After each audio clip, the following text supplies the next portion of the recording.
মাশাআল্লাহ, আলহামদুলিল্লাহ। এটা হচ্ছে আমাদের আকোয়েন কৈজুরি জামে মসজিদ, নতুন জামে মসজিদ নামে পরিচিত। এখানে এই যে এক্সট্রা মসজিদের বাইরে রমজান মাস উপলক্ষে মহিলাদের জন্য তারাবি নামাজের ব্যবস্থা করা হয়েছিল এবং অনেক জায়গা আমি এসে শুনতে পাইলাম এই জায়গাতেও এত বড় জায়গা করছে। মাশাআল্লাহ, একটা মসজিদ সমপরিমাণ, প্রায় 1 2 3 4 5 কাতার নামাজ পড়ে মহিলারা, আমার মা বোনেরা এই গ্রামেরই, আকোয়েন এবং কৈজুরি গ্রামের। এবং কৈজুরি গ্রামের 2টা মসজিদ, একটা হচ্ছে পুরাতন মসজিদ হাটখোলা, আর এটা নতুন মসজিদ। তো প্রথম তারাবি এখানে যখন শুরু করলো, অর্ধেক মহিলাদের নামাজের ব্যবস্থা ছিল, কিন্তু ওই প্রথম দিনই এত পরিমাণে মহিলা ওনারা আসলেন, তখন 3 কাতার না, পুরো এই পর্যন্ত, অর্থাৎ এই 6 কাতার ভোরের পরেও রাস্তায়, যেখানে রাস্তা আছে এই রাস্তায়ও নামাজ পড়ছে।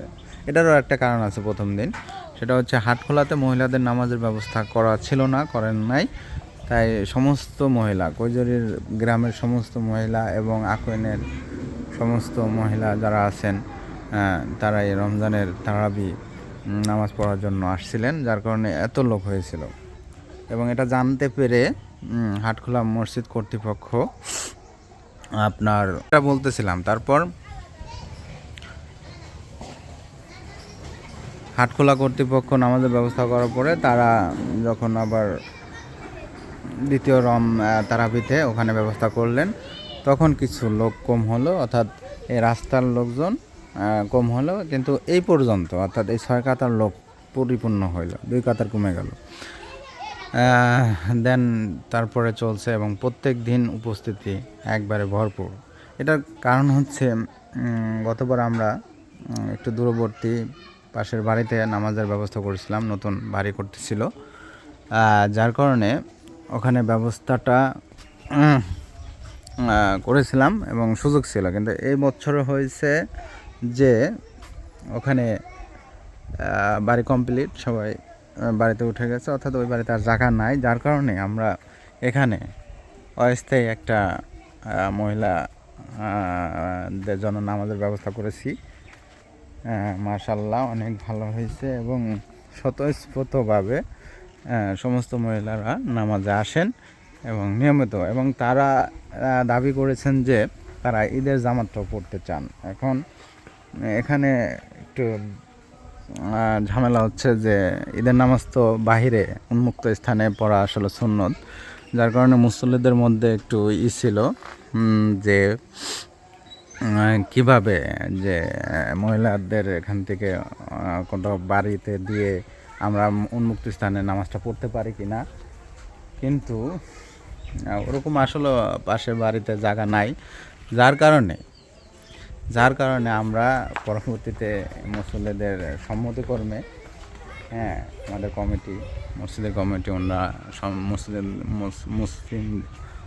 মুসলিমদের সম্মতিক্রমে পরবর্তীতে সিদ্ধান্ত নেয় না, যেখানে তারা তারাবি নামাজটা আদায় করছেন সেখানে মহিলারা পড়বেন এবং মসজিদের মধ্যেই আমরা পুরুষরা পড়ব। এটা একটা ওজোর, যার কারণেই আমাদের এই মসজিদের আঙ্গিনা ছোট হলেও আমরা বাইরেই পড়তাম, কিন্তু এবার যেহেতু বাইরে একটা সুন্দর ব্যবস্থা করা হয়েছে, যার কারণে আমরা এই বছর একটু এরকম ওজোর হিসাবে নিয়েই আমরা মসজিদের মধ্যে পুরুষরা এবং ওই সেটার মধ্যে মহিলারা ঈদের জামাত আদায় করবো ইনশাআল্লাহ। এই হচ্ছে আমাদের মসজিদ, আকোয়েন কালারায়ের কৈজুরি জামে মসজিদ। মুসল্লিদের প্রচেষ্টায়, আমাদের বিদেশি ভাইদের সাহায্য সহযোগিতায় আমরা খুবই দ্রুত মসজিদটি আগায় নিচ্ছি ইনশাআল্লাহ।